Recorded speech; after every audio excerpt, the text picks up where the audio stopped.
So you inherited a property. Congratulations.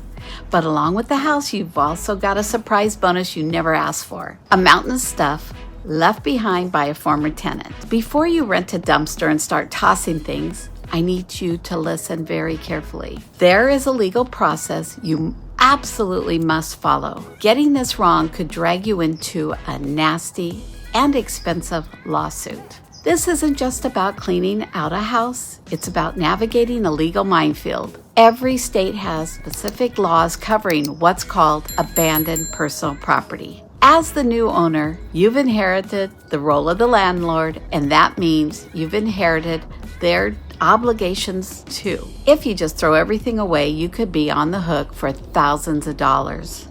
So let's walk through the step-by-step playbook to handle this the right way and to keep you protected.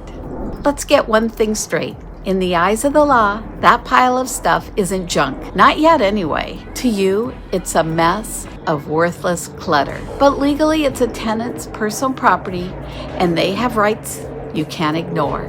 When you inherited the property, you stepped right into the landlord's shoes. Like it or not, their legal duties are now your legal duties.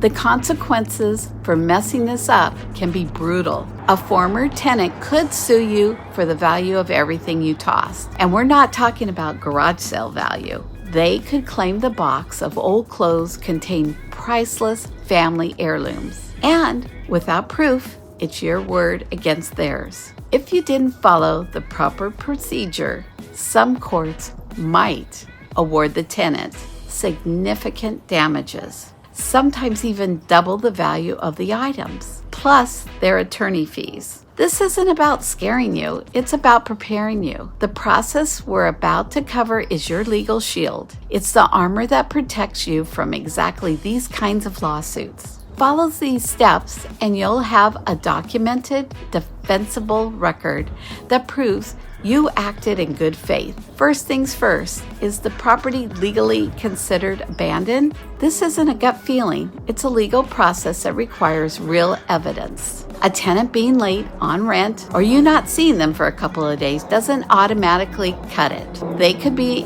in the hospital or dealing with a family emergency.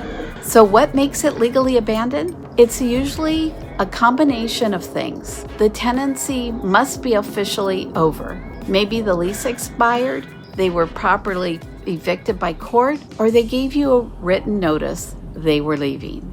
Then you need to look for clear, objective signs. Are the utilities disconnected? Have the neighbors seen them moving out? Is the mailbox overflowing? Have all your calls and emails gone unanswered? Document every single clue. Take photos of the empty fridge and closets, save all your call logs, and keep copies of any emails. This documentation is your proof that you had a reasonable belief of abandonment before you took the next step. Once you're reasonably sure the tenant has left, your next move is to deliver personally or by mail a notice of belief of abandonment. They have 15 days to respond if personally, or 18 days if mailed. If they do not respond, you may legally terminate the tenancy and retake possession. Secure the place and take an inventory of everything left behind. Do not get lazy here. This inventory is your best friend if you end up in court. First, change the locks. This secures the property and protects their belongings from theft, which is part of your duty to exercise reasonable care over their items. Next, the inventory. And when I say inventory, I mean get meticulous. Go room by room and list all. Don't just write box of clothes. Write one 18-inch cardboard box with men's shirts. Instead of TV, write one 55-inch TCL television, model 55S425. The more detailed, the better. While you're making the list, take photos and videos of everything. Open drawers, look in closets, get wide shots of each room, and then close-ups of anything that seems valuable. For extra protection, have a neutral third party, like a neighbor who isn't an heir. Watch the process. Their unbiased account adds a huge layer of credibility. Next, serve notice of right to reclaim property. The notice itself has to be precise and usually must include 1. A detailed description of the property you inventoried. 2. The address where the items are being safely stored. 3. An estimate of the property's value. Some states have different rules for items above a certain dollar amount. 4. The deadline the tenant has to reclaim their property, which is set by state law and can be anywhere from a week to 30 days or more.